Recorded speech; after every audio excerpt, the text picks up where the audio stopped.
What's going on, guys? I've got here a 2012 Hyundai Santa Fe, and I'm using this car to give you some troubleshooting steps regarding the cooling fan. I'm also going to show you where you can find the cooling fan fuses and relays. So to begin, I always check to see if I'm able to turn the fan by hand.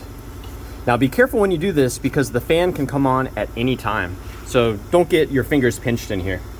Now what I'm looking for when I do this is I want to see, for one, if the fan motor is seized, if I'm not able to turn it.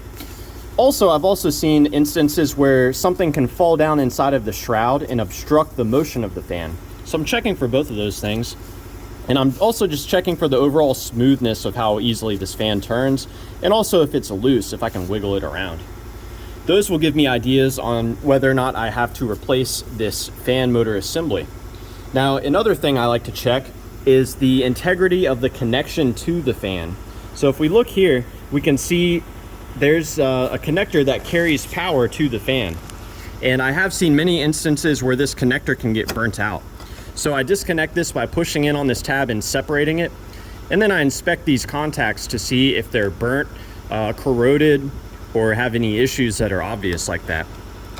Now we can reapply this and move on to the fuse and relay box. So that's where we can find the different relays and we can test them.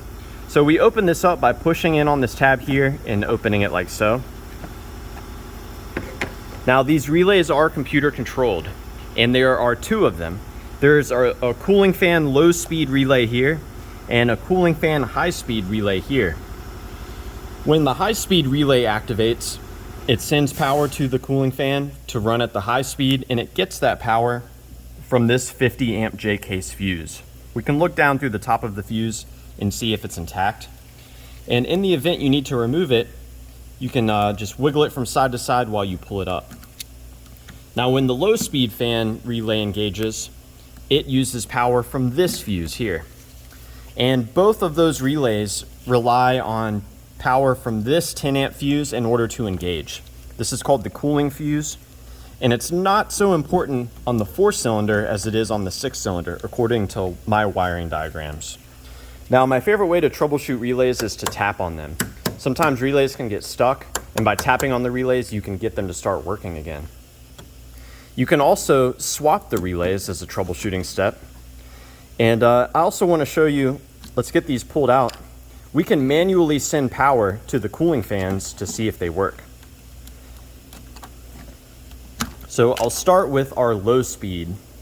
So when this low speed relay activates, all it's doing is it's connecting these two pins together.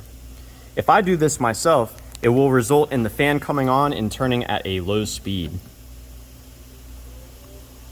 So now I can hear the fan running, and you can actually see it's in motion now. So that's just from me providing the connection myself. Now I can do the same for the high speed, but it's going to be a bit more violent. You're going to see a lot of sparks coming off because it's a lot more voltage flowing through this. There we go. And now we can see that the fan is moving at a higher clip. So these are just some troubleshooting steps I do when trying to figure out why my Hyundai is overheating or why the fan's not coming on. I hope it's a good starting point for you in troubleshooting whatever problems you're having. Please do let me know down below if you have any questions or advice, and I appreciate you watching my video.